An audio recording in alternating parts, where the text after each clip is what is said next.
the corner of Montreal and the Parkway. We have somebody here who's been very omnipresent throughout this whole campaign. Sheldon, who represents the none of the above vote.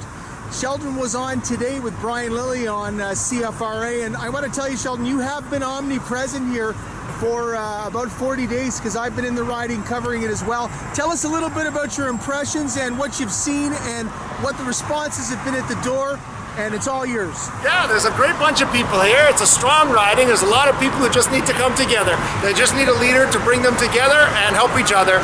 You've got pockets of all great people everywhere, and you guys can help your own area. You don't even need an MPP to do it. You can help yourselves, and an MPP can help out with that. Where do you think the three parties have fallen off, and where do you think the discontent from the voting public is? I think the problem is that all the parties play the same game. They make promises, they don't keep them, they take off until the next time they get to vote. Here we go. Never a dull night here in Vanier. Maybe it's a shooting, maybe it's a stabbing, who knows? Maybe it's a candidate kept out of a debate or a ballot box. You never know, Sheldon. Let's keep it light and let's keep it satirical as well. We saw a couple of gong show debates. We saw a peekaboo candidate that didn't show up to 5 debates. Yeah. We saw a record that is indefensible by one, corruption that is rampant in this province with 5 OPP investigations. What do you think overall of the state of Ontario as far as affordability and just, they talk about accountability and transparency, but this has been a joke. Yeah, you know, Ontario is fine. There are some problems with it and the problems with the process, but the province is good, the people are good.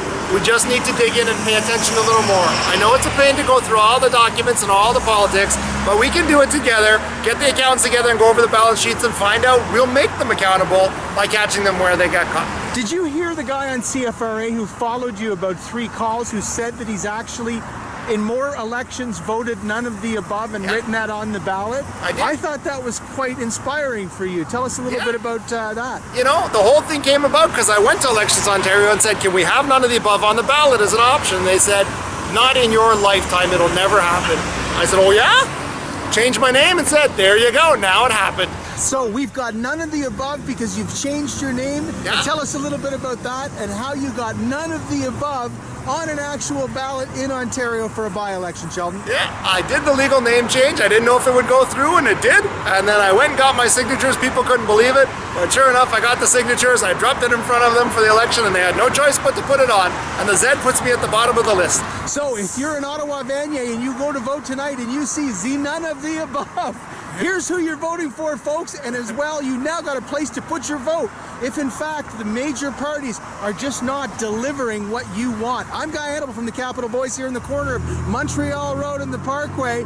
We got sirens, we got voters. Let's hope we've got no stuffed ballot boxes. Here we go, Sheldon. Thanks a lot for playing. I may be last on the ballot, but I'm not the least.